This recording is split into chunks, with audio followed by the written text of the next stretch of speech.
Bismillah, Assalamualaikum warahmatullahi wabarakatuh. Alhamdulillah, hamdan katsiran tayyiban mubarakan fi kama yuhibbu rabbuna wa yarda. Asyhadu an la ilaha illallah wahdahu la syarika lah wa asyhadu anna Muhammadan abduhu wa rasuluhu la nabiyya ba'da. Allahumma salli wa sallim ala nabiyyina Muhammad sallallahu alaihi wasallam. Alhamdulillah, Allah Subhanahu wa taala senantiasa memberikan kita nikmat kesehatan, meringankan langkah kaki kita senak duduk menuntut ilmu. Semoga kemudahan yang Allah berikan kepada kita ini kelak akan mempermudah langkah kita menuju surga di hari kiamat.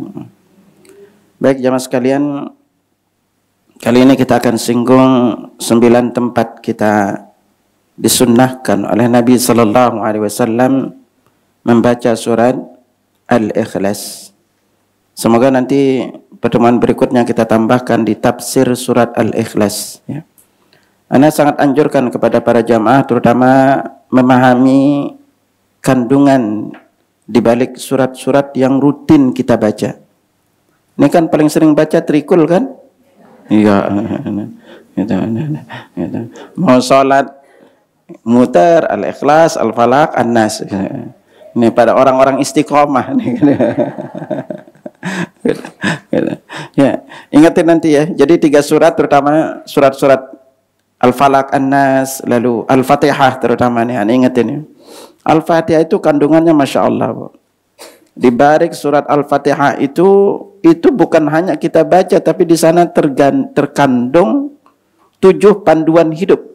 Siapa saja yang berpegang dengan 7 panduan hidup ini, insya Allah Allah akan memberikan kebahagiaan baik di dunia maupun di akhirat. Ya. Nah ini apalagi ayat kursi yang rutin dibaca ya. Surat-surat pendek ini sangat penting memang untuk kita tahu kandungannya, sehingga paling tidak ketika kita membacanya kita jadi lebih ada nuansa berbeda. Dan memang juga yang paling anjurkan kepada jamaah, semoga nanti kita bisa rangkai kajian secara khusus tadabbur bacaan dan gerakan salat. Ini perlu untuk kita perbaiki ya. Insya Allah nanti kita coba rangkaikan kajian ini, karena ini kajiannya agak panjang ya. Biar bahwa salat itu juga di balik bacaan dan gerakan itu memiliki makna yang gak mungkin. Coba bayangin Allah nyuruh kita baca sehari berapa kali? Bukan sekali 2. Ibu-ibu tiap hari baca Subhana Rabbiyal A'la, Subhana Rabbiyal Azim. Memang tahu kandungannya? Coba, andai kita ngerti kandungan di balik kalimat ini, Masya Allah, hidup ibu nggak akan pernah sedih, Bu. Ya.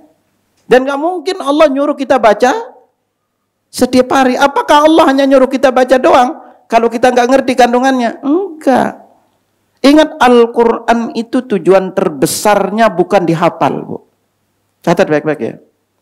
Al-Quran itu tujuan terbesarnya bukan dihafal.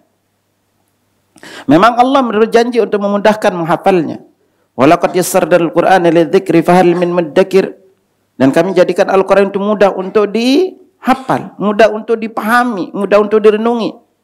Tetapi Allah menegur orang-orang yang hanya membacanya lalu tidak melakukan tadabbur. Inti terbesar Al-Quran itu diturunkan adalah untuk ditadabburi Al-Quran itu. Kalau jamaah udah masuk di bab tadabbur, Masya Allah, kita renungin di balik Al-Fatihah aja, Bu. Itu cukup untuk mengantarkan kita nggak akan pernah bersedih dengan sikap perilaku orang lain kepada kita. Dan kita akan tetap tenang ketika apapun musibah datang kepada kita. Karena Allah udah memberikan kita semua di sini. Dan kalau kita udah ngerti di balik ini, dan kalau kita perhatikan hampir semua hidup kita, dan doa-doa yang sehari-hari kita baca, itu mulainya dari lafaz Bismillah dan Alhamdulillah. Hampir rata-rata doa sehari-hari kita. Itu. Semoga nanti ini kita, kalau Anda ngisi di sini, nanti kita akan khususkan kajian ini, terutama dari sisi tadabbur, bacaan, dan gerakan salat. Kalau jamaah udah ngerti, nanti akan rasakan salat sebentar itu nggak bisa, Bu. Tolong nih. Kalau jamaah udah masuk di bab tadabbur, bacaan dan gerakannya, mau sholat sebentar itu nggak bisa. Contoh aja misalnya, ketika kita ruku, Nabi sabdakan kepada kita, innal abda idza qama yusalli.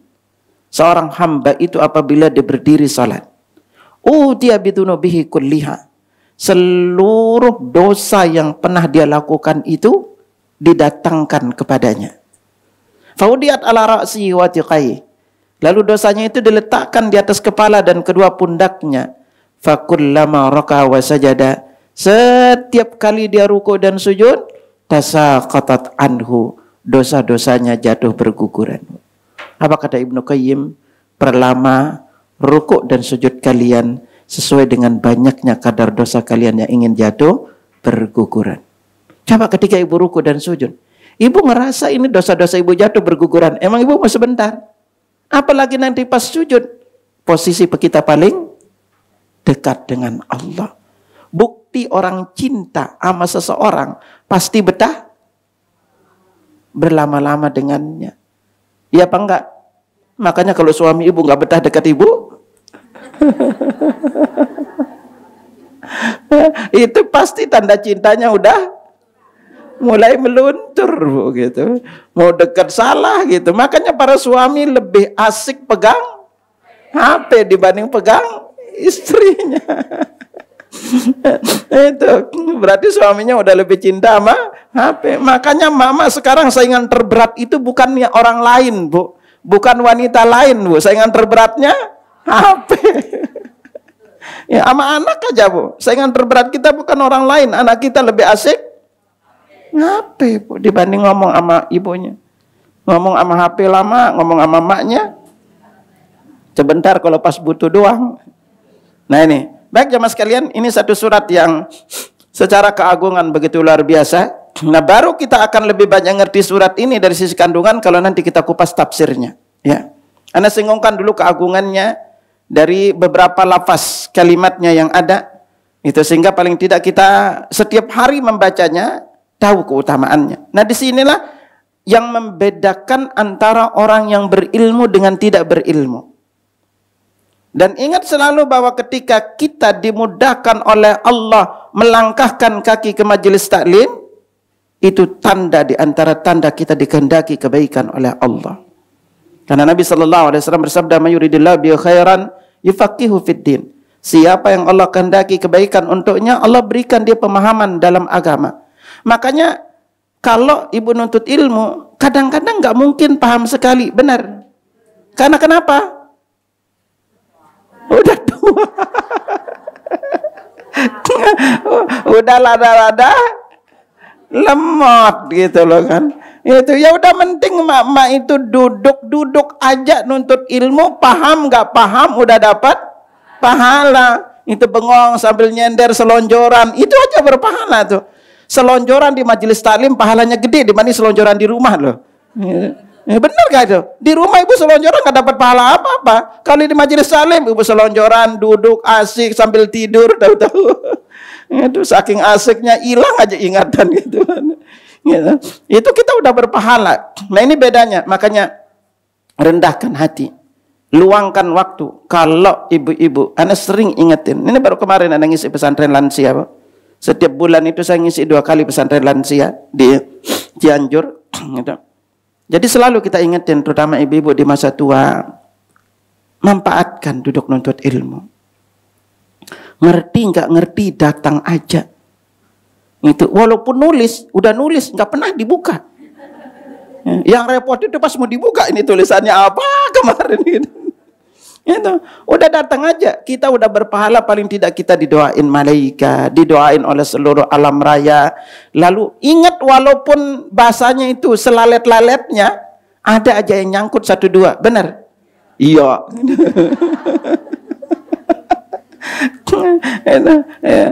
Oke baik ya. Nah surat Al-Ikhlas itu kita masuk di surat Al-Ikhlas. Al-Ikhlas adalah salah satu di antara surat Al-Quran, posisinya itu surat yang 112. Tetapi ingat, itu di susunan yang sekarang. Tapi kalau turunnya, itu berbeda-beda ya. Itu dari sisi turunnya. Tidak dengan urutan yang sekarang. Nah Al-Ikhlas secara makna itu artinya bersih. suci, tanpa noda. Itu. Makanya kalau kita ikhlas di dalam beramal, berarti amalan kita itu tidak memiliki unsur apapun dari unsur-unsur duniawi. Mau dipuji, mau dikenang, mendapatkan balasan enggak. Kita benar-benar murniin. Ya, baru itu dikatakan namanya ikhlas. Ya, itu. Nah, kita akan singgung dulu satu persatu. Pertama itu ada keutamaannya, lalu ada juga sebab turunnya. Maka kita akan masuk di satu persatu ini agar paling tidak dengannya kita bisa banyak mengambil pelajaran. Lalu intinya adalah dengan kita membacanya, maka paling tidak itu bisa menjadikan kita lebih bersemangat untuk mengamalkannya. Nah, surat Al-Ikhlas ini ada beberapa nama. Ya, sekarang dinamakan dengan nama surat Al-Asas. Lalu namanya juga Qul Huwallahu Ahad. Ya. Juga namanya At-Tauhid. Dinamakan juga dengan nama Al-Iman. Tetapi tidak ada namanya surat Kulhu. Kalau mak-mak bilangnya apa surat? Kulhu. Itu tidak ada nama surat Kulhu. Nah, Al-Ikhlas ini termasuk di antara surat Makkiyah. Ya. Dan termasuk surat Mufassal. Makkiyah itu artinya surat yang diturunkan di Makkah. Mufassal itu artinya surat yang pendek. Mulai dari surat Qaf sampai dengan An-Nas, itu disebut dengan nama surat Al-Mufassal. Dan sekali lagi yang sudah kita tahu, dia terdiri dari 4 ayat dan diturunkan setelah surat An-Nas. Tetapi urutannya sebelum Al-Falaq. Al-Falaq baru An-Nas. Nah, ada sekali lagi, dan 2 sebab kenapa surat ini sering dinamakan dengan surat Al-Ikhlas. Ya, dinamakan pertama karena surat ini berbicara tentang ikhlas, ibadah hanya kepada Allah. Ya. Dan surat ini juga dinamakan dengan nama Al-Ikhlas karena dia itu murni, hanya berbicara tentang Allah Azza wa Jalla. Ya. Ya. Nah, inilah nanti yang menjadikan titik penyebab terbesar, ya. Karena Syekh Utsaimin rahimahullah mengatakan bahwa surat Al-Ikhlas ini berasal dari mengikhlaskan sesuatu, yaitu membersihkannya dan memurnikannya. Nah, dinamakan demikian karena surat ini sekali lagi berisi tentang mengenai ikhlas kepada Allah Azza wa Jalla, dan oleh karena itu barang siapa yang mengimaninya, dia termasuk orang yang ikhlas kepada Allah Subhanahu wa ta'ala. Nah, ada juga yang diantara makna ikhlas ini adalahnya maknanya itu murni. Ikhlas itu berarti murni, bersih. Karena surat ini sekali lagi murni hanya membicarakan tentang Allah Azza wa Jalla. Nah, adapun asbabun nuzulnya, maka di antara orang-orang musyrik pernah menanyakan kepada Rasulullah sallallahu alaihi wasallam dengan mengatakan, "Ya Muhammad, sif lana rabbuk."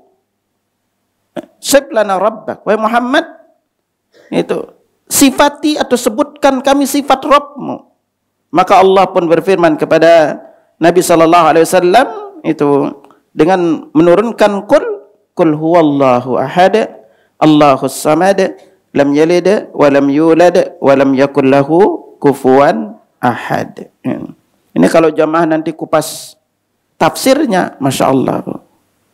So, pendeknya surat ini, kalau kita ngerti dari sisi tafsirnya, Masya Allah, itu luar biasa dari sisi kandungan di tafsirnya. Dan dengan mengetahui tafsir ini, maka itu akan menjadikan kita semakin kuat dari sisi keimanan kepada Allah Subhanahu wa taala. Tapi sekali lagi, kali ini kita belum mengupas tafsirnya, dan semoga nanti Allah secara khusus berikan kita waktu untuk mengupas secara khusus tafsirnya ya.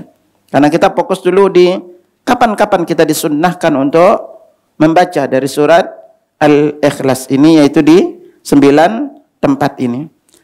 Kita masuk berikutnya, itu adalah dari sisi keutamaannya mas sekalian. Banyak hadis yang menjelaskan keutamaan dari surat Al-Ikhlas ini. Yang paling luar biasa, Anda bacakan beberapa di antaranya. Yang pertama itu adalah surat Al-Ikhlas itu setara dengan thuluthul Quran atau sepertiga Al-Quran. Kita akan singgungkan apa sih maknanya dari kata sepertiga ini, ya, agar nanti kita tidak salah memahami kalimat sepertiga Al-Quran. Berarti sepertiga, berarti kalau kita baca 3 kali hatam dong. Nah, ini perlu kita benarkan kalimat sepertiga apa dari sisi makna. Baik, dari beberapa hadis yang kita sampai kepada riwayatnya. Yang pertama itu adalah hadis yang diriwayatkan dari Abi Sa'id, anna rajulan sami'a rajulan yaqra'u qul huwallahu ahad yuraddiduha.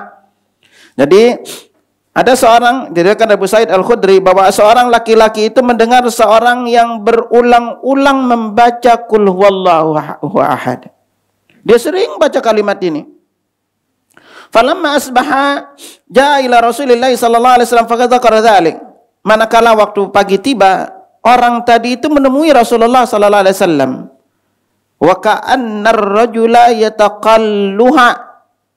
Laki-laki tadi itu seakan-akan merendahkan surat ini. Kalau bahasa gampang kok itu terus yang dia baca gitu kan. Dia rendahkan surat ini, remeh dalam pandangannya. Faqala Rasulullah sallallahu alaihi wasallam, kemudian Nabi bersabda, "Walladzi nafsi biyadi."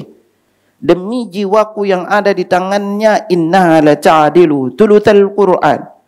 Sesungguhnya dia Al-Ikhlas ini, demi jiwa yang ada di tanganku, sesungguhnya surat ini sebanding dengan sepertiga Al-Quran. Hadis ini diriwayatkan Imam Al-Bukhari. Ya. Nah, jadi di sini bilangnya adalah sepertiga Al-Quran. Nah, dalam hadis lain juga diriwayatkan dari Abu Darda radhiyallahu anhu, Nabi pernah bersabda, "Ya'jizu ahadukum yaqra'a fi lailatin thulutsal Qur'an." Apakah ada di antara kalian, apakah seorang di antara kalian tidak mampu membaca sepertiga Al-Quran dalam satu malam? Ya. Lalu mereka bertanya, "Wa kaifa yaqra'u thulutsal Qur'an?" Bagaimana kami bisa membaca sepertiga Al-Quran? Kemudian Nabi bersabda, "Qul huwallahu ahad ya'dilu thulutsal Qur'an." Qul huwallahu ahad itu sebanding dengan sepertiga Al-Quran. Di sini diriwayatkan Imam Muslim. Ya.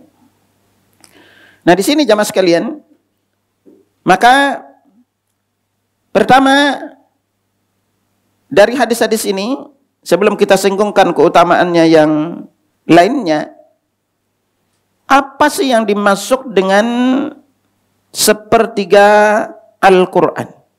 Ya. Nah, hadis-hadis sejenis sekali lagi kita mendapatkan riwayatnya dari beberapa riwayat. Nah, rata-rata riwayat ini adalah Imam Muslim yang meriwayatkannya. Maka pertama, makna dari sepertiga Al-Quran ini adalah bahwa Al-Quran itu pertama perlu diketahui, sebagaimana dikatakan oleh Imam Nawawi ketika mensyarah hadis, sesungguhnya dalam riwayat lain dijelaskan, sesungguhnya Al-Quran itu menjadi 3 bagian. Jadi Al-Quran itu secara umum globalnya itu menjadi 3 bagian. Lalu Allah menjadikan surat Al-Ikhlas itu menjadi satu bagian dari 3 tersebut. Lalu Qadi Iyad mengatakan bahwa Al-Maziri berkata, dikatakan bahwa maknanya Al-Quran itu ada 3 bagian karena membicarakan pertama, isinya adalah kisah-kisah. Kisah-kisah. Lalu ibrah dan perumpamaan. Ini isi yang pertama. Jadi isi Al-Quran itu ada 3 bagian. Pertama itu adalah kisah, ibrah dan perumpamaan. Yang kedua itu adalah al-awamir wan nahi wal ahkam. Itu perintah, larangan dan hukum-hukum. Ini isinya. Dan yang ketiga itu adalah sifatullah, yaitu sifat Allah Azza wa Jalla. Gitu. Nah ini jadi 3 bagian ini. Ya tauhid wal ikhlas. Pada intinya adalah tauhid. Isi ini paling gampang sama. Isi ketiganya adalah tauhid dan ikhlas. Ya. Nah ini isi utamanya Al-Quran ini. Makanya itulah diantara penyebab. Nah, sedangkan sekali lagi Qul Huwallahu Ahad ini atau surat Al-Ikhlas ini ada berisi tentang sifat-sifat Allah. Murni membicarakan sifat-sifat Allah. Oleh karena itulah surat ini setara dengan 1/3 atau 3 bagian Al-Quran. Nah, sekali lagi Al-Quran itu isinya apa? Pertama, kisah-kisah, ibrah dan perumpamaan. Yang kedua itu isinya perintah, larangan dan hukum-hukum. Dan yang ketiga isinya adalah tauhid dan ikhlas, sifat-sifat Allah. Ini kuncinya. Tauhid dan ikhlas. Ada sifat-sifat Allah Azza wa Jalla. Nah, sedangkan Al-Quran itu, Al-Ikhlas ini isinya adalah tauhid. Nah, di sini perlu kita ketahui 2 kalimat yang penting untuk kita pahami ya. Bahwa ketika kita membaca 1/3 Al-Ikhlas, balasannya adalah kayak kita membaca Al-Quran, kayak kita membaca 1/3 Al-Quran. Maknanya ada 2 kalimat yang perlu jamaah ingat di sini. Ada namanya al-jaza, berupa balasan, atau kita kenal dengan nama pahala. Ya. Kalau al-jaza atau balasan ini definisinya adalah wat thawabul ladzi yu'tihi Allahu ta'ala 'ala ta'ah. Jadi yang disebut dengan balasan atau pahala adalah atau balasan adalah pahala yang diberikan oleh Allah Azza wa Jalla bagi hambanya yang melakukan ketaatan. Ya. Jadi makanya ketika kita membaca Al-Ikhlas, kita mendapatkan pahala seperti membaca 1/3 Al-Quran. Lalu apakah membaca maknanya sama dengan kayak orang baca 1/3 Al-Quran alias 10 juz? Berbeda, Bu. Makanya di sini disebut dengan kalimat kedua namanya al-ijza, berupa balasan pengganti amal. Ya. Disebut apa? Ayyasudda syai'an ghairihi wa yajzi anhu. Yaitu orang itu melakukan pengganti amalan itu, lalu dia mendapatkan pahala akibat amal tersebut. Contoh, Bu, paling gampangnya gini. Kita sulit berhaji karena kondisinya. Lalu Allah dan Rasulnya itu, ingat ya, poin penting kalimat Ibu. Setiap amal saleh yang terasa berat kita lakukan, Allah Azza wa Jalla memberikan kepada kita penggantinya. Ya. Sebagian pernah kita singgung. Semoga minta aja nanti kalau kepingin. Contoh misalnya kemarin kita ngupas terkait dengan pahala haji dan umrah. Apa pahala haji dan umrah? Di antaranya menuntut ilmu ke masjid, itu pahalanya haji loh, yang sempurna. Maka Nabi SAW bersabda, man ghada ilal masjidi, siapa yang pergi ke masjid, la yuridu illa ita'allama khairan aw yu'allimah, tidak ada niatnya ke masjid kecuali belajar ilmu atau mengajarkannya, kanat lahu ka ajri hajjatin wa umrah tamma. Maka dia mendapatkan pahala haji dan umrah yang sempurna. Haji tetap wajib. Enggak mungkin dengan kita ke masjid aja nuntut ilmu lalu tergantikan pahala haji. Tetap kewajiban haji itu ada. Itu maknanya, Bu, ya. Contoh sedekah. Kata Nabi, senyum sedekah. Coba senyum ke teman sebelah dulu. Ya, senyum sedekah. Apakah menggantikan sedekah? Jelas berbeda. Ya. Nah, kalau kita sulit sedekah maka senyum aja gitu. Tapi jangan senyum sendiri. Itu. Nabi bilang nyingkirin duli juga di jalan sedekah. Makanya jamaah itu kalau lewat lagi jalan, kalau ketemu beling belajar singkirin, ketemu yang mengganggu di jalan singkirin, ketemu dompet.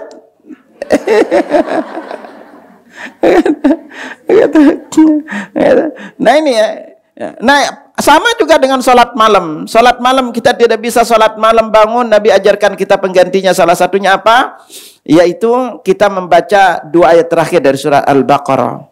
Kalau kepingin lebih lagi, Nabi katakan man qara'a bimi'ati ayatin fi lailatin kutibat lahu kunutu lailah. Siapa yang membaca 100 ayat di malam hari, maka dicatat baginya sholat malam sepanjang malam. Nah, Ustaz 100 ayat gimana? Gampang hitungnya. Ingat malamnya itu Nabi suruh kita baca di antara surat Al-Mulk. Al-Mulk berapa ayat? Mak-mak pinter. Yang kedua disuruh baca surat apa? As-Sajdah. As-Sajdah berapa ayat? 30 juga, udah 60. 40 sisanya dari mana? Malam harinya kita disuruh membaca surat Al-Ikhlas, Al-Falaq, An-Nas. Al-Ikhlas berapa ayat? Berapa ayat? 4. Al-Falaq 5. An-Nas 6. Udah berapa tuh? 15. Disuruh baca berapa kali? 3. 15 kali 3? Selesai, Bu. Oh iya. Udah dapat 100 ayat tuh. Dan kita dicatat pahala sholat malam sepanjang malam. Tapi kalau coba baca, Bu, ibu baca Al-Mulk dengan apa saja dah malam hari, jamin mau baca langsung tidur. Ketiduran, Bu. Nah itu cara iblis untuk menjadikan kita tidak baca. Apalagi bacanya sambil rebah-rebahan. Langsung hilang ingatan gitu. Nah itu. Nah ini ya. Nah itu. Jadi maknanya sekali lagi bahwa di dalam ini kita membaca Al-Ikhlas ini itu laha jaza'u qiraati thuluthil Quran. Jadi secara pahala kita dapat pahala membaca sepertiga Al-Quran. La annaha tajzi'u an qiraati thuluthil Quran. Artinya tidak sama dengan membaca sepertiga Al-Qur'annya asli. Ya, namanya pengganti itu berbeda. Ya kalau kita baca sepertiga Al-Qur'an, subhanallah, Bu. Ibu baca berarti 10 juz. Itu. Coba ingat satu huruf kita dapat pahala berapa? 10 kebaikan. Nah, berbeda. Itu. Berbeda dari sisi makna. Tapi paling tidak, wow, kalau orang ingat ini, Ustaz berarti kalau kita baca 3 kali khatam Al-Quran ya, berarti nggak usah kita baca. Kan ingat Al-Quran itu kan 3 bagian. Kita belajar di tauhid, tetapi juga kita perlu tahu isi sisa Al-Quran yang lainnya. Berupa di Al-Quran ada hukum-hukumnya, di Al-Quran ada kisah-kisahnya, Masya Allah, Bu. Kalau kita belajar di bab kisah-kisah dalam Al-Quran, sungguh Allah memberikan kita kisah. Di dalam Al-Quran begitu banyak ibrahnya, Bu. Kalau ibu udah ngerti kisah-kisah Al-Quran, Masya Allah, Bu. Kita hampir semua masalah hidup kita, itu kita udah dikasih contoh lewat kisah para nabi. Masalah-masalah hidup kita itu nggak jauh-jauh. Ya, besok itu, Bu. Besok ini siang, pagi, ngisi di Al-Azhar, Romangun. Judulnya itu apa? Dahsyatnya istighfar. Solusi berbagai macam kesulitan dan masalah kehidupan. Itu kalau kita kupas di bab istighfar, Bu, Masya Allah. Zikir-zikir yang sehari-hari kita baca itu, Bu. Mulai dari zikir, lalu istighfar, lalu salawat. Itu kalau kita kupas dari sisi Al-Quran, apalagi di bab rezeki, Bu. Salah satu yang lagi saya banyak lakukan kajian itu adalah masalah rezeki, Bu. Masalah hidup kita paling besar itu ujung-ujungnya masalah terbesarnya apa? Masalah duit. Benar gak, Bu? Itu. Ya, masalah duit, Bu. Itu paling menyita hidup kita. Sampai-sampai ibu-ibu kalau dengar kata rezeki yang terlintas di kepala apa? Makanya mata. Itu. Ini sementara rezeki itu punya pola ternyata, Bu. Sebagaimana doa kita terkabul juga punya pola. Kalau kita ngerti polanya, itu yang menjadikan kita tidak terlalu bersedih, Bu. Ya, terkait dengan rezeki. Dan salah satu kuncinya itu adalah di istighfar ini, Bu. Nah lalu setelah kita tahu bahwa dia adalah pahalanya sepertiga Al-Quran, maka di antara keutamaan kedua kita membaca surat Al-Ikhlas ini, yaitu dengan membaca surat Al-Ikhlas kita bisa mendapatkan kecintaan dari Allah Subhanahu wa ta'ala. Ini kisah di antara kisah seorang laki-laki yang pernah diutus Nabi sallallahu alaihi wasallam. Dalam beberapa riwayat penjelasannya adalah yang pertama itu sebagaimana diriwayatkan Aisyah, anna Nabi sallallahu alaihi wasallam basa rajulan ala sariyatin. Sesungguhnya Nabi sallallahu alaihi wasallam pernah mengutus sekelompok orang pasukan. Sariyah itu artinya beberapa orang yang diutus untuk mengawasi suatu tempat baru. Ya, mengawasi yang sebagai pengawas lah, mereka berkeliling patroli kalau bahasa kita. Wa kana yaqra'u al-ashabi fi salati fayakhtimu bi qul huwallahu ahad. Lalu dia dipilih jadi imam, Bu. Berbarengan dia yang paling bagus bacaannya, dipilihlah jadi imam. Lalu apa? Setiap dia baca surat apapun selalu ditutup dengan Al-Ikhlas. Lalu falamma raja'u, lalu ketika pulang utusan Sariyah ini, pasukan patroli ini, zakaru dzalika lin Nabi sallallahu alaihi wasallam. Nabi diberitahu kabar itu. Ya. Lalu Nabi bertanya, faqala saluhu li syai'in yasna'u dzalik. Tanyain ke dia, kenapa dia lakuin itu? Itu. Fasaluhu, lalu ditanya, faqala, lalu dia berkata, inna sifatur rahman. Sesungguhnya di dalamnya itu terkandung sifat Ar-Rahman, wa nuhibbu an aqra biha, dan aku senang membacanya. Faqala Nabi sallallahu alaihi wasallam, lalu Nabi bersabda, akhbiruhu annallaha yuhibbu. Beritahukan kepadanya bahwa sungguhnya Allah mencintainya. Nah, dalam riwayat lain itu dijelaskan dari riwayat Anas bin Malik, agak panjang, kana rajulun minal ansari ya ummuhum fi masjid Quba.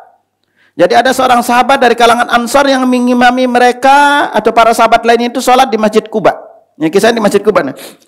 Lalu kana kullama iftataha suratan yaqra'u biha lahum fi salati mimma yaqra'u bihi iftataha kullu ahad hatta yafragha minha. Jadi setiap kali dia membaca di dalam salatnya, ia membaca surat dari surat-surat lainnya yang selalu ia baca, kemudian dia selalu tutup dengan membaca qul huwallahu ahad. Ya. Tsumma yaqra'u suratan ukhra maha, baru dia membaca lagi. Wa kana yasna'u dzalika fi kulli rakaah, dan setiap itu dia lakukan di setiap rakaat gitu. Baca surat, tutup Al-Ikhlas. Baca surat, tutup Al-Ikhlas. Ya, fakallamahu ashabu faqalu innaka taftatihu bi hadhihi surah tsumma la tara annaha tujizuka hatta taqra bi ukhra. Kata teman-teman itu, tadi kamu udah baca surat ini, tapi kok kamu nggak merasa cukup dengan surat itu, lalu kamu tambah dengan surat lainnya gitu. Fa imma taqra'a biha wa imma an tad'a wa taqra bi ukhra. Coba deh kamu itu cuma baca ini aja, atau baca surat lainnya itu aja, kurang lebih kalimatnya. Faqala ama ana bitarika in ahbabtum an ummakum bidzalika fa'altu wa in karitum taraktukum. Lalu dia berkata, aku senang bacanya. Kalau kamu memang tidak senang yang aku lakukan, ya aku berhenti jadi imam kalian gitu. Kalau kalian senang, ya aku masih tetap jadi imam kalian gitu. Wa kanu yarawna annahu min afdalihim, dan sahabat yang itu melihat dia nih yang paling afdal, yang paling utama, paling bagus bacaannya.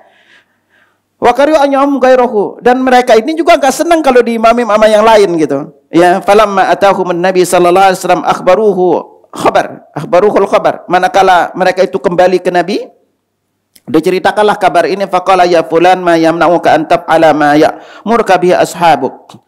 Lalu Nabi berkata kepadanya, apa yang melarangmu, apa yang mencegahmu kamu melakukan persis seperti nasihat temanmu, alias cuma baca satu surat doang, jangan di Al-Fatihah. Wa ma yahmiluka ala luzumi hadhihi surah fi kulli rakaah, apa yang menyebabkanmu kamu terus-menerus membaca ini di setiap rakaat? Faqala inni uhibbuha. Lalu dia menjawab, aku senang membaca surat ini. Faqala, kemudian Nabi sallallahu alaihi wasallam bersabda, hubbuka iyyaha adkhalakal jannah. Karena cintamu kepada surat ini menyebabkan kamu masuk surga. Subhanallah.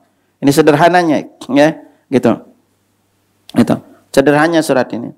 Nah, lalu di antara keutamaan yang ketiga itu adalah bahwa kalau kita membaca surat Al-Ikhlas 10 kali, dibangunkan bagi kita sebuah istana di sorga.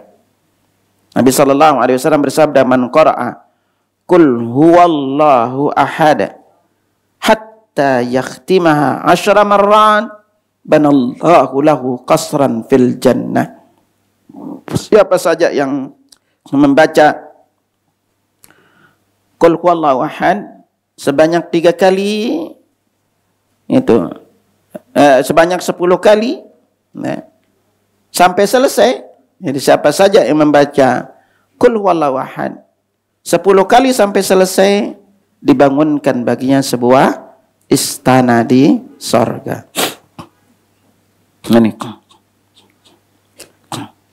Dan salah satu di antara lafaz-lafaz ini ada kandungan kalimat lafaz surat Al-Ikhlas yang Nabi anjurkan untuk kita baca sebelum salam, yang kalau kita membacanya, Nabi sampai bersabda, sungguh dosanya telah diampuni, sungguh dosanya telah diampuni, sungguh dosanya telah diampuni. Apa lapasnya?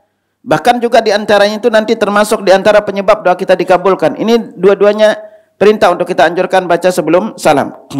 Yang pertama bunyinya diriwayatkan dari Mihjan bin Adru radhiyallahu anhu, anna Rasulullah sallallahu alaihi wasallam dakhala al-masjid. Rasulullah sallallahu alaihi wasallam pernah masuk masjid. Idza rajulun qad qada salatahu wa huwa yatashahhud, ya. Jadi ada seorang yang lagi mau selesai salatnya dalam kondisi tasyahud.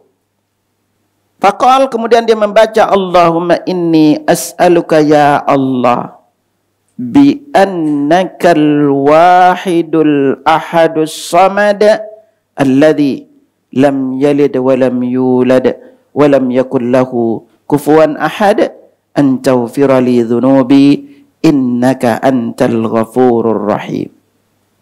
Selesai baca doa ini, faqala Rasulullah sallallahu alaihi wasallam, maka Nabi bersabda, qad ghufira lahu, qad ghufira lahu, qad ghufira lahu. Sungguh dosanya telah diampuni, sungguh dosanya telah diampuni, sungguh dosanya telah diampuni. Apalah apa enggak? Woi. Enggak. Udah nanti minta dikirimin ya, Anda kirim. Kalau enggak, ibu-ibu download aplikasi apa doanya. Nanti di bab doa sebelum salam cari di bagian bawah. Itu ada doa ini.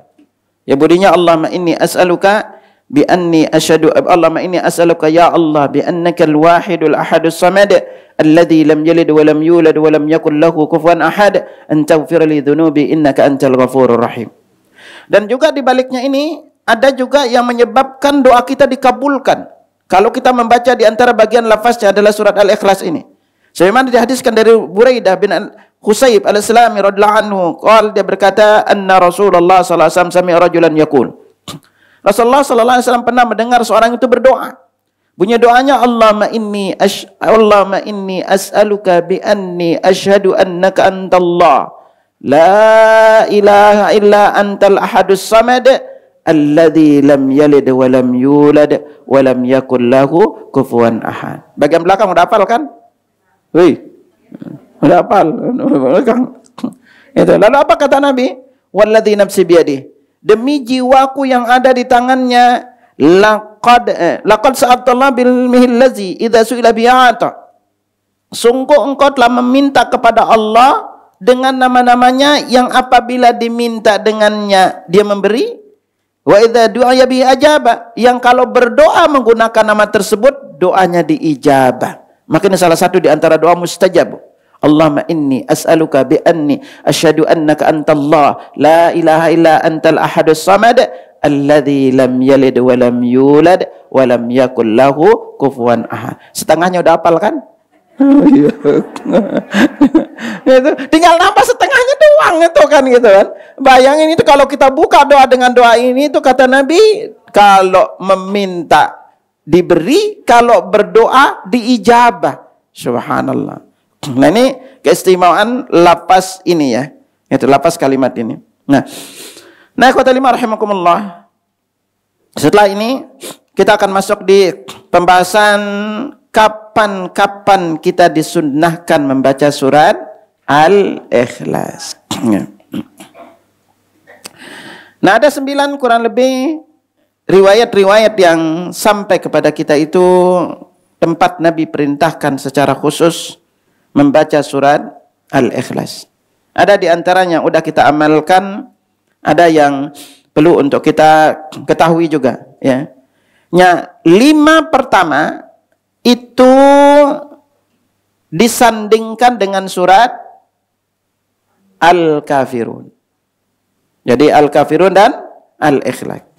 Kapan aja di antara waktu kita membaca Al-Kafirun dan Al-Ikhlas, yang pertama itu adalah ketika kita sholat qabliyah subuh. Ya. Ketika kita sholat qabliyah subuh. Nabi SAW diriwayatkan dari Aisyah radhiyallahu anha, nikmatis suratani yaqra'u bihima fi raq'ataini qabla al-fajri qul huwallahu ahad wa qul ya ayyuhal kafirun. Jadi sebaik-baik surat yang ketika dibaca, sebaik-baik surat yang dibaca ketika 2 rakaat qabla subuh adalah riwayat hadisnya qul huwallahu ahad wa qul ya ayyuhal kafirun. Jadi di sini poin pertama itu qabla subuh. Dan qabla subuh ini jamaah sekalian jangan pernah tinggalkan. Ya. Hatta walaupun ibu-ibu bangun tahu-tahu jam 10. Saking khusyuknya tidur. Saking khusyuknya kecapean banget gitu. Karena kejadiannya pernah jamaah sekalian, Nabi itu pernah dalam keadaan safar, ya. Dalam keadaan safar, lalu makanya ada 2 salat yang Nabi tidak pernah tinggalkan baik dalam keadaan safar, apalagi mukim, ya. Yaitu pertama qabliyah subuh, yang kedua salat sunnah witir. Bahkan Nabi SAW pernah safar. Ketika beliau safar itu, lalu beliau bermukim di perjalanan, ya, karena pada kecapean. Akhirnya malam itu Nabi bertanya siapa yang jaga. Bilal minta beliau yang jaga. Tahu-tahu apa? Bilal cerita malam itu diserang kantuk yang luar biasa. Seluruh sahabat tertidur. Lalu Nabi bangun setelah matahari nyengat kulit, Bu. Subhanallah, itu kira-kira jam berapa itu? Gitu. Matahari nyengat kulit, beliau bangun, lalu bangunin Bilal, suruh azan, lalu sahabat yang lain bangun, lalu apa? Selesai azan, tetap qabliyah subuh. Nah, qabliyah subuh, kemudian baru salat subuh. Nah, ini pelajaran bagi kita apa kisah ini? Bahwa jam berapapun bangun, maka tetap qabliyah subuh. Yang kedua, kalaupun kita ketinggalan karena salat di masjid, lalu kita ketinggalan qabliyah subuh, itu sampai masjid udah iqamah dikumandangkan, maka salat ini boleh diqadha. Ada 2 waktu. Pertama itu kita langsung lakukan selesai salat subuh, bisa setelah zikir. Yang kedua paling afdal itu adalah kita lakukan di waktu duha. Karena Nabi SAW bersabda, man lam yakun yusalli raka'ataini qabla al-fajri falyusallihima ba'dama tatlu syams. Siapa yang terluputkan salat 2 rakaat sebelum subuh, maka adalah dia salat ketika matahari sudah terbit. Dan qabliyah subuh dan fajar itu maknanya sama. Bukan beda. Ada yang bilang qabliyah subuh itu setelah azan, lalu fajar itu sebelum subuh. Ya Allah, kalau sebelum subuh berarti masih salat tahajud. Masih salat tahajud itu namanya. Makanya kalau kita lihat riwayat-riwayatnya itu adalah letaknya antara azan dan iqamah. Nah ini. Dan bukan hanya ini untuk bacaannya qabliyah subuh ini.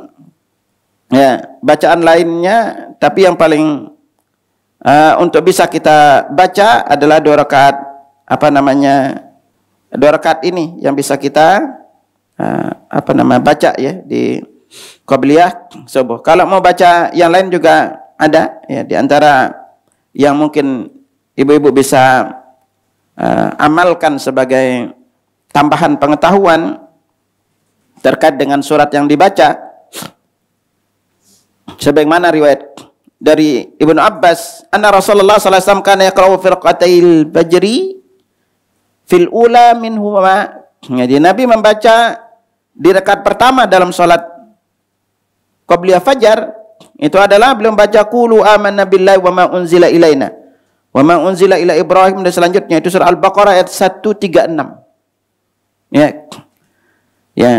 Lalu allati fil Baqarah, yang Baqarah, wa fil akhirati minhuma, dan yang kedua beliau baca amanna billahi wa syahid bi anna muslimun, yang ada dalam surat Ali Imran ayat 52. Atau di rakaat keduanya kita baca ayat 64-nya, ta'alau ila kalimatin sawa'in bainana wa bainakum alla na'budu illallah wa la nusyrika bi syai'a wa la yattakhidha ba'duna ba'dan arbaba min dunillah. Ini dalam surah Al-Baqarah ayat Ali Imran. Jadi boleh kita baca di rakaat pertama Al-Baqarah 136, lalu Ali Imran ayat 52, atau Al-Baqarah 136, Ali Imran ayat 64-nya. Bingung apa bingung? Ya udahlah, Al-Ikhlas Al-Falaq Al-Kafirun Al-Ikhlas aja deh. Nah, kalau bingung itu aja adalah Al-Kafirun dan Al-Ikhlas aja gitu. Oke. Nah, tempat kedua kita disunnahkan untuk membacanya adalah ba'diyah maghrib. Sebagaimana diriwayatkan dari Abdullah bin Mas'ud, ma sami'tu Rasulullah sallallahu alaihi wasallam yaqra'u fi raqataini ba'dal maghribi wa fi raqataini qabla salatil fajri bi kulli ya ayyuhal kafirun wa qul huwallahu ahad.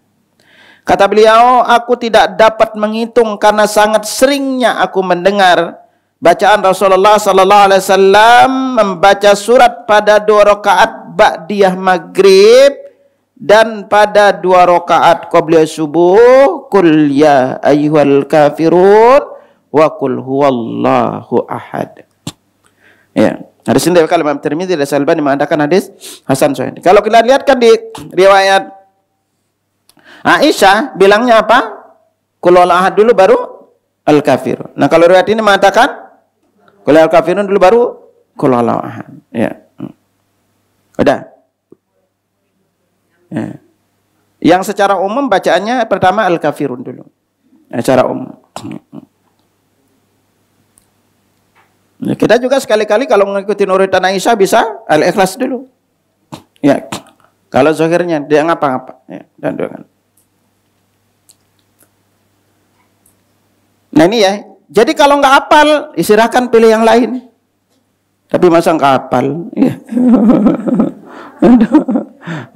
Ini rata-rata kita hafal, alhamdulillah ya, surat ini Masya Allah. Al-Kafirun ini juga kita disunnahkan baca itu sebelum tidur ya. Yes. Iya. Ya, kalau sebelum tidur itu menghindarkan kita dari perbuatan syirik. Kalau dibaca sebelum tidur.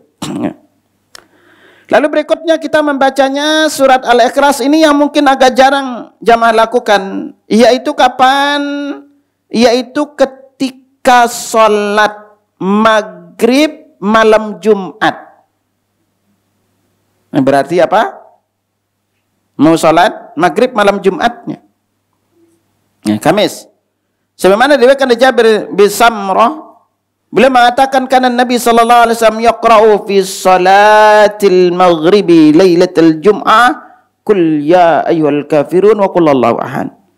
Jadi Nabi sallallahu alaihi wasallam itu biasa ketika salat maghrib malam Jumat membaca qul ya ayyuhal kafirun dan qul huwallahu ahad. Maka Jabir mengatakan kalimat kana. Kana itu namanya dalam ilmu nahwu ismu fi'lun naqis tarfa'ul isma wa tansibul khabar. Disebut dengan nama fi'lun naqis yang maknanya adalah al-mudawamatu wal istimrar. Terus menerus, seringnya. Makanya kita kalau Nabi sahabat mengatakan kana itu berarti biasanya, kebiasaan Nabi membaca. Ini kita bisa baca ketika salat maghrib malam Jumat. Gitu. Okay. Nah berikutnya kapan kita membacanya? Yaitu ketika salat, tadi udah 3 ya. Yang pertama kapan? Qabliyah subuh. Lalu ba'da maghrib. Lalu Malam Jumat, maghrib malam Jumat ya. Nah yang ketiga, yang keempat, berapa? 4. Berarti sadar. Yang keempat adalah ketika sholat 2 rakaat di belakang makam Ibrahim setelah tawaf. Nah, bagi jamaah yang umrah, Nabi Sallallahu Alaihi Wasallam dalam riwayat Jabir bin Abdullah jelaskan, faja'al al-maqam bainahu wa bainal bait. Ya. Fasalla rakaatini itu. Ya. Lantas Nabi Sallallahu Alaihi Wasallam menjadikan makam Ibrahim antara dirinya dan Ka'bah. Lalu beliau melaksanakan salat 2 rakaat. Fakana yaqra'u fi rak'ataini qul huwallahu ahad wa qul ya kafirun. Wa fi riwayah qul ya kafirun wa qul ahad. Ya. Dan beliau di dalam 2 rakaat itu membaca qul huwallahu ahad wa qul ya kafirun. Dalam riwayat lain mengatakan qul ya kafirun wa qul ahad. Jadi ini 2 ini boleh kita lakukan. Mau al-ikhlas duluan atau al-kafirun duluan, dua-duanya boleh. Nah, untuk salat di belakang makam Ibrahim jemaah sekalian, kalau memang pas kita bisa salat di belakangnya, alhamdulillah.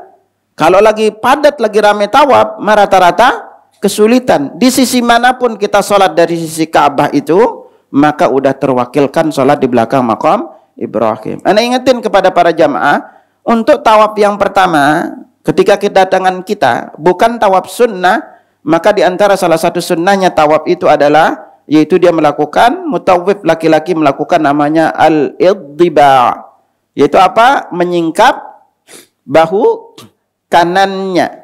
Nah, yang terjadi banyak kekeliruan adalah ketika salat di belakang makam Ibrahim, selesai kita tawaf lalu kita menuju makam Ibrahim, kita membaca wattakhidhu min maqami Ibrahim musalla, lalu sunnahnya adalah maka pundak ini harus ditutup. Jadi jamaah nanti kalau anak atau suami yang salat beritahu, maka pundak ini ditutuplah pundaknya baru salat. Dan secara umum itu kita salat, nah selesai salat sebenarnya itu sunnahnya kembali lagi ke Hajar Aswad. Coba ini sunnah yang jarang kita lakukan. Sebelum menuju ke minum air zam-zam dan sa'i. Setelah minum air zam-zam, setelah minum air zam baru kita menuju ke tempat itu. Dan anda ingatkan jemaah sekalian, seluruh bagian Ka'bah tidak ada yang punya keutamaan untuk diusap kecuali 2. Yang pertama itu apa? Hajar Aswad dan Rukun Yamani. Hajar Aswad itu memiliki 4 pola. Yang pertama itu dicium. Ya. Yang kedua itu adalah diusap dengan tangan, baru tangan dicium. Yang ketiga, Nabi pernah lakukan, beliau mendekatkan tongkatnya, baru ujungnya dicium. Dan yang ketiga itu adalah berisyarat dengan lambe tangan, tetapi tidak dicium. Ini banyak. Gini-gini itu nggak ada sunnah itu, ya. Nah baru nanti dari makam Ibrahim, dari Hajar Aswad kita menuju ke Rukun Iraqi, lalu sebelahnya Rukun Syami, baru menuju ke Rukun Yamani. Rukun Yamani itu sunnahnya diusap. Hajar Aswad itu kalau diusap maka akan menggugurkan dosa. Apalagi kalau dicium, nanti akan bersaksi di hari kiamat orang yang pernah mencium dan mengusapnya. Dan Rukun Yamani kalau diusap itu hanya menggugurkan dosa saja. Tetapi kalau tidak bisa diusap, tidak ada sunnah berisyarat.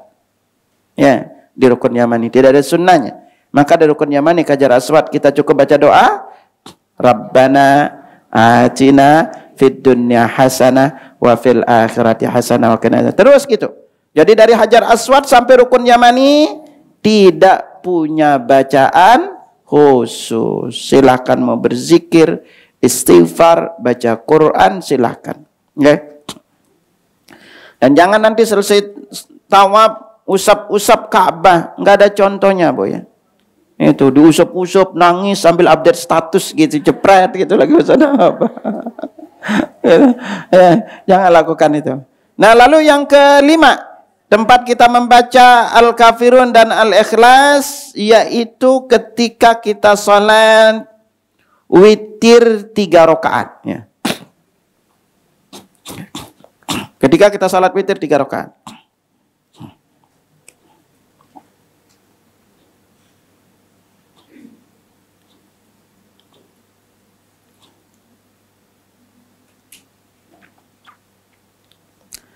Jadi ada 2 riwayat jamaah sekalian yang sampai kepada kita terkait dengan bacaan witir ini.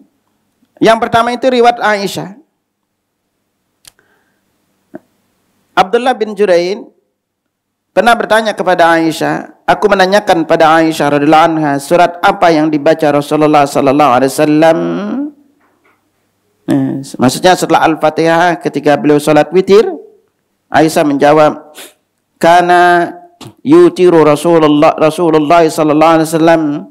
Jadi Nabi sallallahu alaihi wasallam itu biasa witir. Qalat kana yaqra'u fil ula bisabbih isma rabbikal a'la wa fit thaniyati bi qul ya ayyuhal kafirun wa fit thalithati bil qul huwallahu ahad wal muawwidzatain. Jadi beliau biasa salat itu di rakaat pertama membaca al-a'la, kedua al-kafirun dan ketiga al-ikhlas. Nah, adapun tambahan al-muawwidzatain atau al-falaq dan an-nas setelah 2 surat ini, di antaranya Ibnu Qudamah berkata wa haditsu Aisyah fi hadza la yathbut. Jadi hadis Aisyah yang menambahkan bacaan muawwidzatain itu adalah hadis yang tidak sahih. Fa innahu yarwi Yahya bin Ayyub wa Du'aib. Diriwayatkan oleh Yahya bin Ayyub dan ini Du'aib. Beliau Du'aib. Wa qad anqara Ahmad wa Yahya bin Ma'in ziyadatul muawwidzatain. Jadi Imam Ahmad dan Yahya bin Ma'in mengingkari penambahan muawwidzatain. Itu. Adapun Syekh Syuaib Arnaud berkata ketika menta'liqkan ta'liq Syuaib bin Arnaud, ya, hadis ini belum ada sahih lo ghairi duna qaulihi al-muawwidzatain. Jadi hadis Aisyah sahih li ghairihi tanpa tambahan 2 surat berikutnya, itu muawwidzatain atau al-falaq dan an-nas. Wa hadza isnadu Du'aib wal muawwidzatain wa hadza isnadu Du'aib. Nah, adapun tambahan muawwidzatain ini adalah sanadnya Du'aib. Abdullah bin Juraih la yutabi'u fi hadithi. Sementara hadis riwayat Abdul Aziz bin Juraih tidak diikuti di dalam hadisnya. Makanya dalam riwayat lain yang diriwayatkan tanpa tambahan dari Qul huwallahu al-kafirun dan tanpa tambahan al-falaq dan an-nas, ya. Gitu. Nah ini ya. Jadi ini riwayatnya. Jadi yang benar itu adalah tanpa tambahan al-falaq dan an-nas. Jadi rakaat pertama bacanya al-a'la, rakaat kedua al-kafirun, rakaat ketiga al-ikhlas. Ustaz kalau enggak hafal gimana? Terserah deh. Jadi kalau nggak hafal, ya paling tidak pakai duanya, yang kedua belakang kan pasti hafal ya. Kalau ala nggak hafal bisa diganti dengan surat yang lainnya. Nah ini 5 ya, tempatnya digabungkan dengan Al-Kafirun dan Ikhlas. Pertama tadi kapan? Qabliyah subuh. Yang kedua Ba'diyah maghrib. Yang ketiga maghrib malam Jumat. Yang keempat 2 rakaat setelah tawaf di belakang makam Ibrahim, dan yang ketiga adalah ketika salat witir. Nah, sekarang kita masuk di 4 berikutnya. Ya, 4 berikutnya apa? Yaitu gabungan dari al-ikhlas, al-falaq dan an-nas. Kapan? Yang pertama itu adalah waktu pagi dan sore, yaitu ketika kita baca zikir pagi dan petang. Makanya dalam riwayat Mu'adz bin Abdullah bin Khubayb an abihi, dari bapaknya, dia berkata, kharajna fi lailati matarin wa zulmatin shadidatin natlubu Rasulullah sallallahu alaihi wasallam yusalli lana fa'adaqnahu. Kata Abdullah, dari bapaknya berkata, pada malam hujan lagi gelap gulita kami mencari Rasulullah sallallahu alaihi wasallam untuk salat bersama kami, lalu kami menemukan beliau, ya. Faqal, kemudian Nabi bertanya kepada mereka, as-sallaitum, apakah kalian sudah salat? Falam aqul syai'an. Kata ini perawi, aku tidak berkata apa-apa. Faqala qul. Lalu Nabi bersabda, katakanlah, falam aqul syai'an, aku enggak berkata apa-apa. Qala qul. Kemudian Nabi menjawab berkata lagi, katakanlah, falam aqul syai'an. Kemudian aku berkata tidak berkata apa-apa. Qala qul. Nabi bergilang sampai 3 kali. Fakultu, lalu aku bertanya, ya Rasulullah, ma aqulu? Wahai Rasulullah, aku harus baca apa? Qal, kemudian Nabi bersabda, qul huwallahu ahad wal muawwidzatain. Bacalah qul huwallahu ahad dan al muawwidzatain. Hina tumsi wa hina tusbih 3 marrat. Itu bacalah 3 kali, ya. Qul huwallahu ahad dan al muawwidzatain, yaitu al-falaq dan an-nas, ketika kamu berada di waktu pagi dan sore hari sebanyak 3 kali. Yakfika min kulli syai'. Bacaan ini mencukupimu atau menjagamu dari segala macam bentuk keburukan.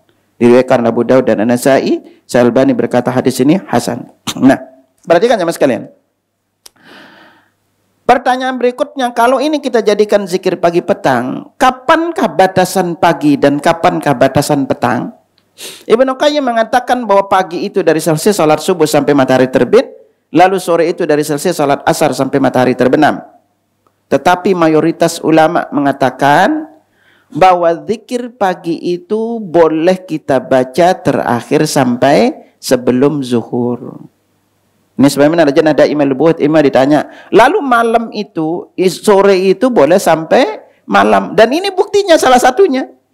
Nabi menyuruh sahabat ini membaca setelah Isya. Ini karena mereka mencari Nabi untuk salat bareng. Jadi makanya kalau kita membaca Al-Ikhlas, Al-Falaq, An-Nas di waktu pagi dan sore hari, itu menghindarkan kita dari segala macam bentuk keburukan hari itu. Ya, ini keutamaannya.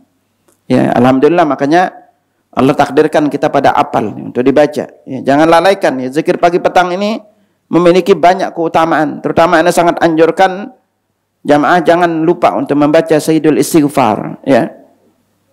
Jangan lalai untuk membaca Sayyidul Istighfar, karena kalau kita membacanya di pagi hari lalu kita meninggal sebelum sore harinya, maka kita termasuk penghuni surga. Dan kalau kita baca di sore hari lalu kita meninggal sebelum paginya, maka kita termasuk penghuni surga. Lalu tempat kedua, tempat berikutnya itu yang gabungan 3 ini ya, Al-Ikhlas, Al-Falaq, An-Nas, kita baca kapan? Yaitu sebelum tidur. Ya. Perhatikan caranya, sebagaimana diriwayatkan Aisyah. Jadi sebelum tidur ini jelaskan anak Nabi sallallahu alaihi wasallam kana idza awa ila firashihi kulla lailatin. Jadi Nabi sallallahu alaihi wasallam ketika berada di tempat tidurnya setiap malam, jama'a kaffaihi tamanafata fihima faqara fihima qul huwallahu ahad wa qul a'udzu birabbil falaq wa qul a'udzu birabbin nas. Jadi Nabi itu biasa sekali lagi setiap malam ketika mau berada di tempat tidurnya, beliau menggabungkan 2 telapak tangannya, jama' kaffai, tamanafata fihima. Kemudian beliau tiup 2 telapak tangannya, baru baca Al-Ikhlas, Al-Falaq, An-Nas. Jadi ingat polanya, gabungkan 2 telapak tangan, tiup, baru baca. Bukan baca dulu, baru tiup. Oh.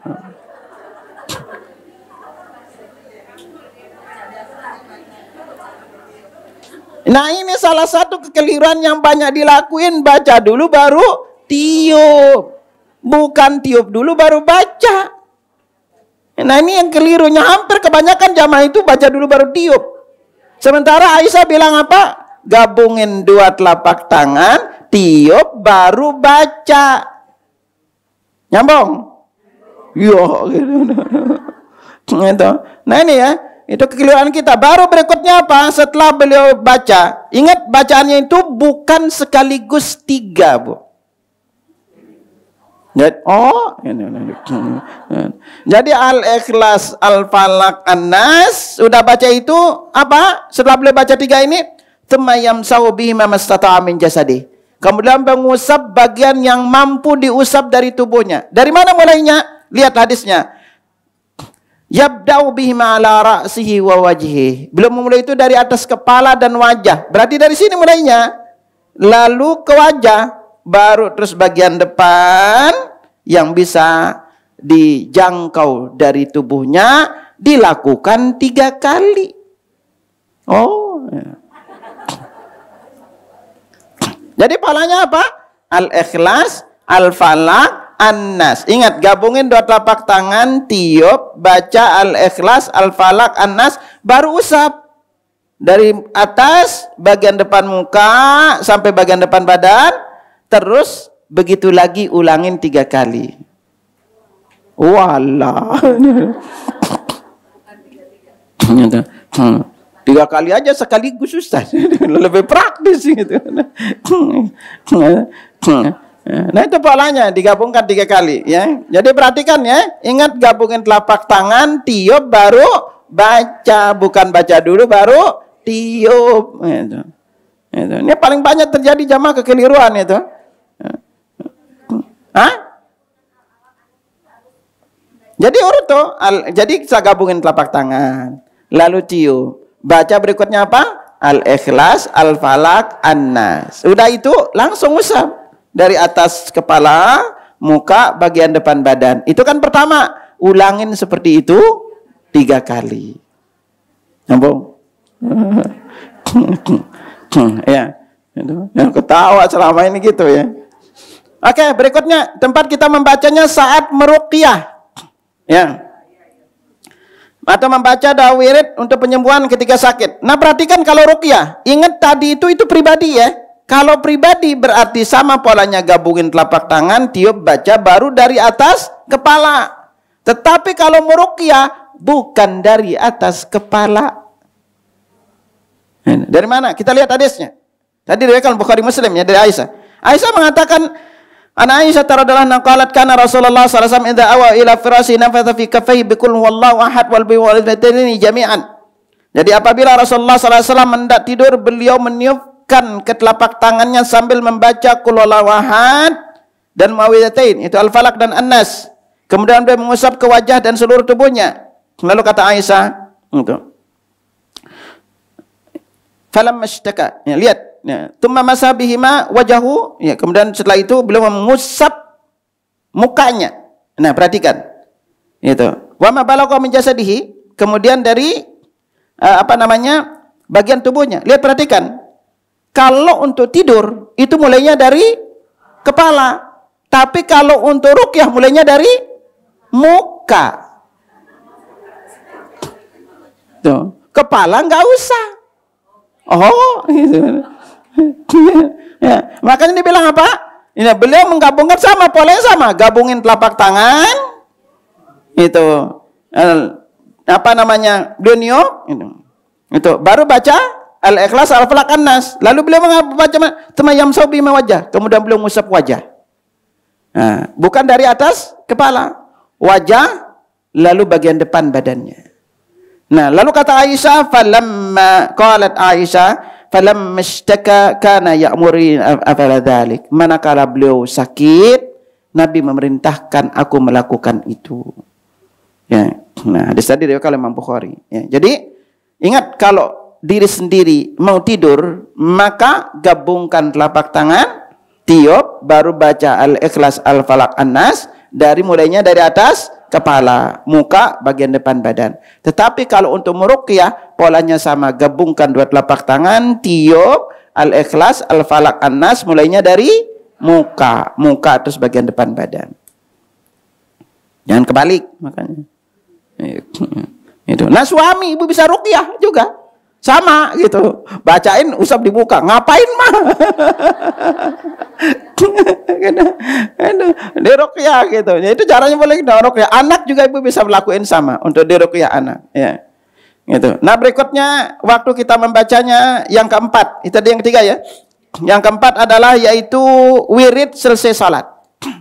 Ya, sunnahnya jemaah sekalian Nabi jelaskan pada kita. Sebagaimana diriwayatkan dari Uqbah bin Amir, amarani Rasulullah sallallahu alaihi wasallam aqra al-muawwidzat dubura kulli salatin. Rasulullah sallallahu alaihi wasallam memerintahkan padaku untuk membaca al-muawwidzat itu sesudah salam, itu setiap kali selesai salat. Nah, di sini dijelaskan muawwidzat ini diantaranya Al-Ikhlas, Al-Falaq, An-Nas sebagaimana dikatakan Ibnu Hajar Asqalani dalam Fathul Bari, ya. Jadi kita membaca setiap kali selesai salat, kecuali salat maghrib dan subuh. Kalau maghrib dan subuh kita membacanya 3 kali. Ya, maghrib dan subuh. Makanya kalau jamaah itu udah membaca Al-Ikhlas, Al-Falaq, An-Nas selesai subuh, lalu lanjutin baca zikir pagi petang, itu udah tercukupkan. Tetapi kalau mau baca sendiri lebih afdal. Nah, sementara kalau salat asar kita hanya disunahkan baca sekali. Berarti kalau mau zikir pak sorenya bacanya 3 kali.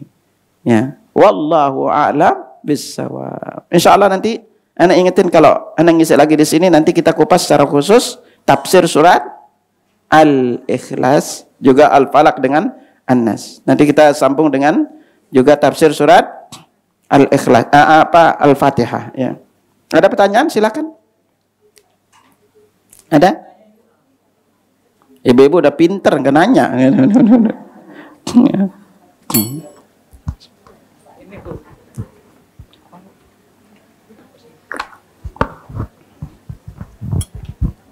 Silakan. Bismillah. Tapi di luar kajian hari ini ya Ustadz. Jangan jauh-jauh, Bu. Enggak jauh. Ustadz, saat kita sujud itu bolehkah kita saat sujud, bolehkah kita membaca doa apa saja gitu Ustaz? Ya. Atau doa apa saja yang boleh dibaca gitu Ustaz? Baik, bismillah. Terima kasih. Ya. Salah satu di antara waktu makbul berdoa memang di waktu sujud ya. Nabi SAW bersabda, aqrabu ma yakunul 'abdu min rabbih wa huwa sajidun. Sedekat-dekat seorang hamba dengan Rabbnya itu adalah ketika dia sujud. Fa'aktiru du'a fi, perbanyaklah berdoa. Dalam hadis lain Nabi bersabda, wa amma sujud fajtahidu fi du'a. Adapun di waktu sujud, maka bersungguh-sungguhlah kalian dalam berdoa, faqaminun an yustajabu lakum. Doa kalian itu lebih pantas untuk diijabah. Ya. Nah, terkait dengan masalah doa, pertama, kalau doa yang berasal dari sunnah Nabi, para ulama sepakat, silahkan baca. Apapun doanya. Tetapi perlu diingat, poinnya ketika kita salat, tidak dianjurkan hanya mengkhususkan berdoa di sujud terakhir. Karena perintah berdoa itu adalah setiap sujud. Karena itu melamakan hanya sujud terakhir tempat berdoa menyalahi sifat salat Nabi SAW. Jadi berdoa itu di setiap sujudnya.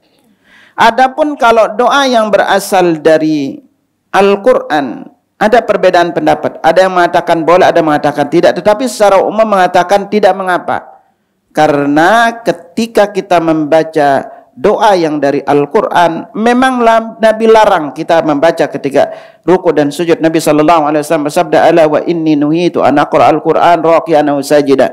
Ketahuilah sungguhnya aku dilarang membaca Al-Quran ketika ruku dan sujud.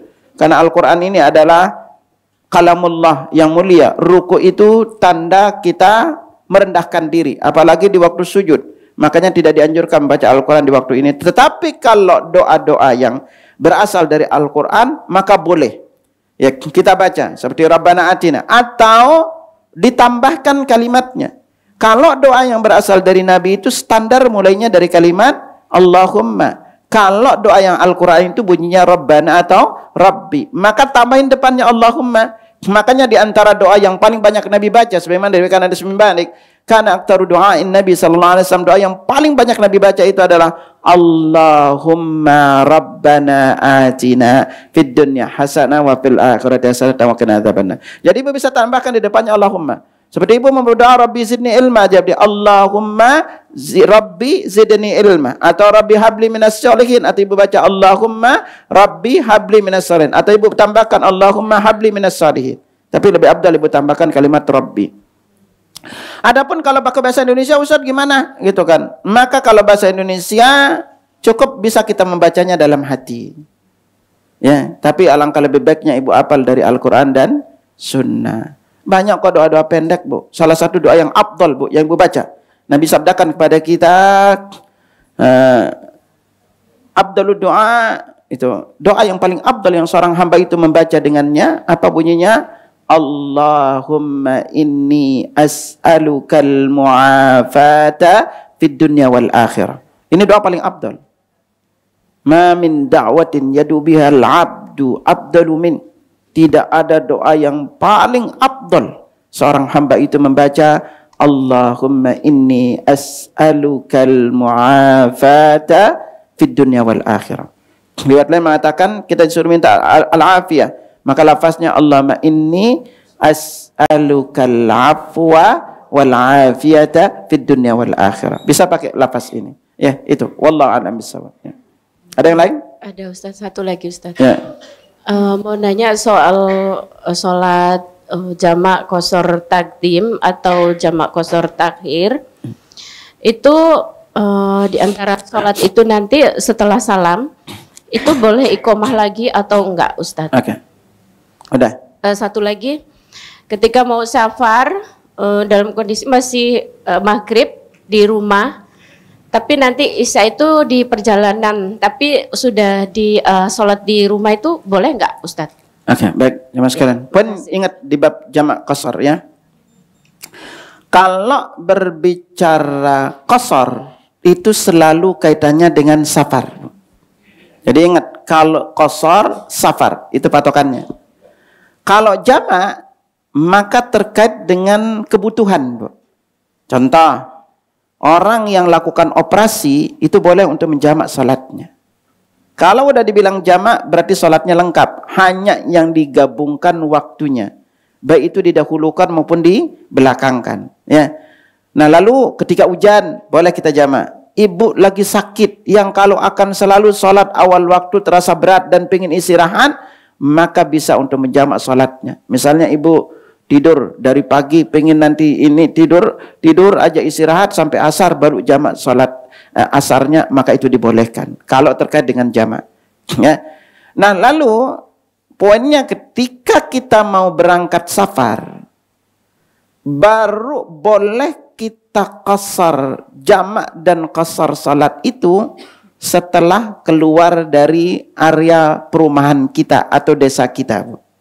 Misalnya ibu sekarang di komplek ini, lalu perjalanan mau ke bandara, maka kalau ibu udah sampai di jalur Senen misalnya, itu udah bisa jamak qashar salat. Apalagi udah di bandara, karena kita udah berniat melakukan perjalanan. Tapi kalau kita dihadapkan kepada kondisi yang kalau kita akan sampai di sana, maka atau perjalanan akan macet, maka ketika kita udah berazam safar, boleh untuk kita jamak sholat di rumah. Ya, tapi yang boleh hanya jamak aja. Misalnya sekarang ibu mau berangkat zuhur, enggak? Kita perkirakan akan sampai di sana itu karena situasi kondisi itu maghrib. Ibu jamak aja salat di rumah ketika mau berangkat. Ibu jamak salat baru melakukan perjalanan. Atau kalau mau qashar berarti di tengah perjalanan. Kalau kita dalam kondisi perjalanan ya, yang menjadikan kita kesulitan salat di jalan karena situasi dan kondisi, maka kita bisa nanti jamak salat itu juga di rumah.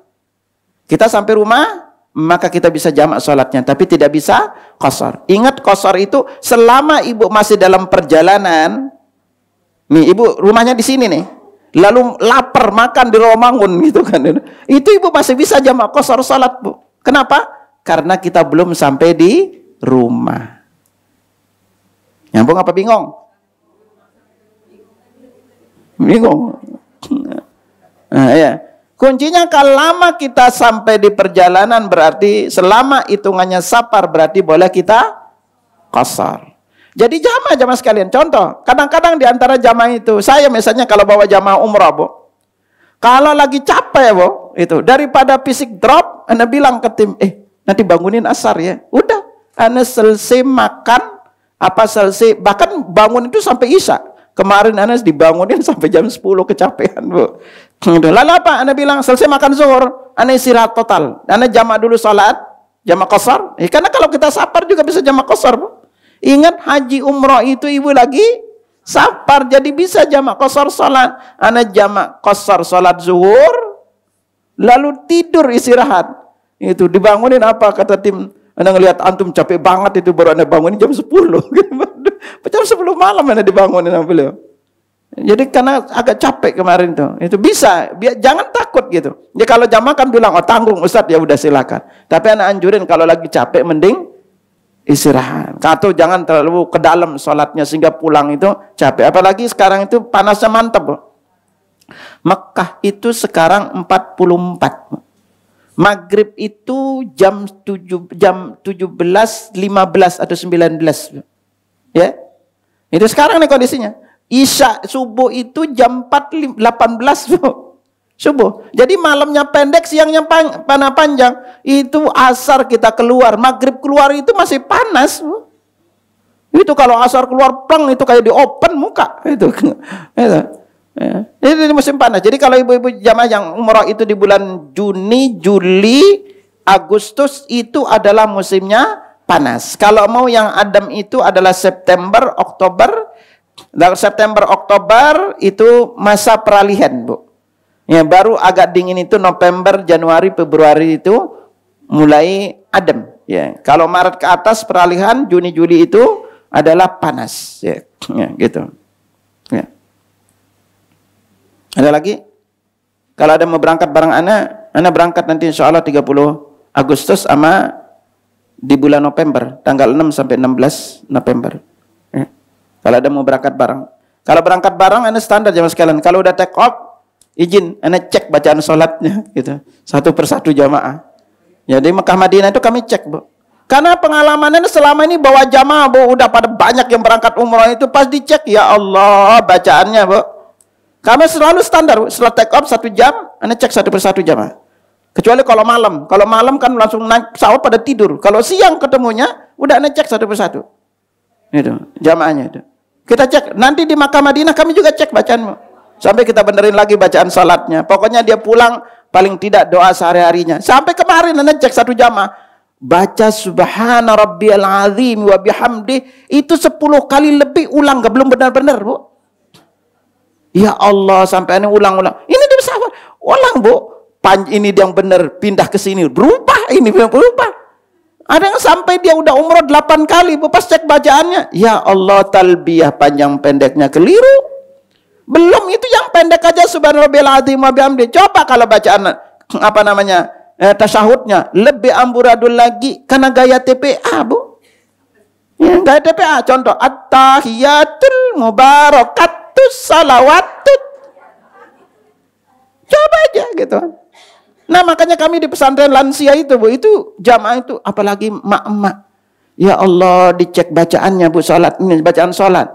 Udah dibenerin doa ruku, pindah ke doa sujud, balik lagi ke ruku, salah lagi, Bu, gitu loh kan. Nah itulah gaya mak-mak gitu loh kan. Gitu. Makanya nanti sambil kita perbaiki, Bu, ya. Ini nanti kalau kita buat kajian khusus tadabbur bacaan dan gerakan salat, nanti ibu-ibu pegang juga bacaannya. Sambil titik-titik kelirunya itu di mana? Sambil kita benerin. Sambil kita jelasin juga kandungan di balik kalimat itu. Karena ini memang butuh kajian, tidak bisa sekali, Bu. Ya, jadi biar kita paling tidak yang sehari-hari dibaca itu benar. Tahu salah pendeknya, karena kalau di dalam bahasa Arab itu kita keliru dari sisi bacaan, Masya Allah. Artinya yang begitu jauh. Contoh aja di Al-Fatihah, Bu. Salah satunya contoh. Yang Ibu wanti-wanti. Di lafaz iya. Iya kan abudu. Kalimat iya itu pastikan tasdidnya, Bu. Ya. Karena iya kan abudu. Kalau sampai Ibu tidak pakai tasdid, kalau iya kan abudu, secara makna artinya hanya kepadamulah kami menyembah. Kalau sampai Ibu tidak letakkan tasdid, lalu Ibu mengatakan iya. Al-iya dalam bahasa Arab artinya cahaya matahari. Kalau Ibu mengatakan iya kan abudu, itu artinya cahaya matahari mulah yang kami sembah. Itu udah syirik jadinya. Kita enak aja bacanya. Itu. Karena kita kebanyakan lapas-lapas bahasa Arab itu keliru. Coba yang paling sering Ibu ucap. Coba Ibu kalau ketemu teman baca salam gimana coba? Woi. Gimana, Bu? Emang gitu? Pas ketemu teman apa? Assalamualaikum. Ada, iya, Assalamualaikum gitu. Itu. Lah ketemu teman, enggak pernah mana ketemu dengan jamaah assalamualaikum Ustaz? Enggak pernah, Bu. Assalamualaikum Ustaz gitu. Selalu bilang assalamualaikum. Yang lain kalau masuk rumah, Waalaikum. Nah, padahal di sana itu ada lamnya, Bu. Itu. Kita panjang sedikit. Assalamualaikum. Ulangi. Assalamualaikum. Coba serentak baca doa ruku. 1, 2, 3.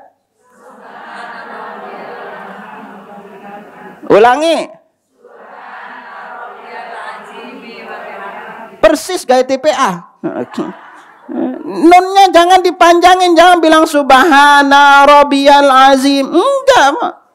Itu ikuti juga subhana. Jadi nunnya pendek. Subhana. Rabbiyal azimi wa bihamdi. Subhana rabbiyal azimi wa bihamdi.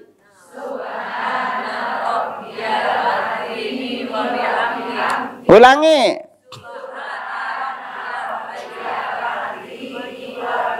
Belum, ulangi.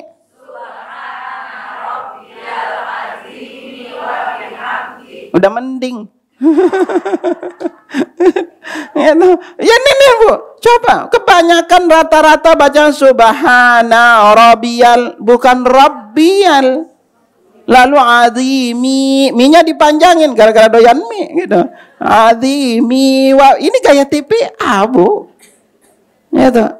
Ya nanti makanya penting ini aja. Makanya nanti kita pengen kalau kita belajar ini, Ibu pegang juga bacaannya. Sehingga tahu panjang pendeknya. Bukan cukup kita nguping aja gitu. Sehingga Ibu tahu panjang pendeknya ke kilo. Ini belum dari sisi makhorijil hurufnya. Ini baru lafaznya, nanti benerin makhorijil hurufnya. Lafaz Allah aja sering keliru. Banyakan bilang Allah. Itu bukan Allah. Jadi bilangnya bukan O. Coba ikuti. Allahu Akbar. Jadi caranya kalau fathah, ini karena alif tipis, senyum dulu, ikuti. I. Bukan A. Kalau A tebel, itu goyang-goyang gini.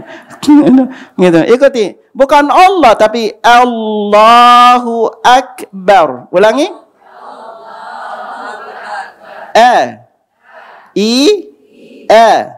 Allahu Akbar. Kurang tebel. Allahu Akbar. Jangan mulai dari Allah, bukan gitu.